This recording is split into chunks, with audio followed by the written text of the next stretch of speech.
Ljubav. Da umiksamo nešto što će vrlo brzo biti umiksano za cijelu planetu. Znači, ljubav iznad svake logike.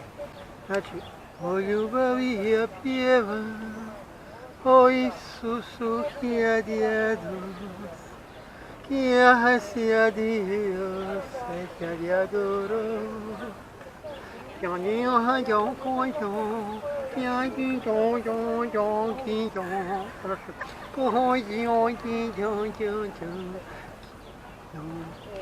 želim ti reći koliko ti znači ljubav. Ljubav je odnos dvoju ljudi koji se cijene. Ljubav koji se poštuju i vole. A ja ovdje bez očala, koja je to firma i koji je to grad bez Gvozdanovićevih očala? Davno smo u jednoj božoj penziji i sad smo ovdje jedna Anita, jedna lijepa plava dama, djevojka. Sve to ima Anita, I njezine riječi koje su povezane. Znači možemo sa ovog hodu, ja jednu riječ o ljubavi, ona jednu riječ. Ispače nešto, što vi mislite o tome? Nastojat ću, moj ovo.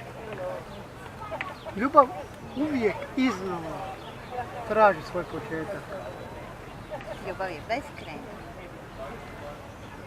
Ljubav je predivna kad puninu svojih emocija unesete srcem punih ljubavi.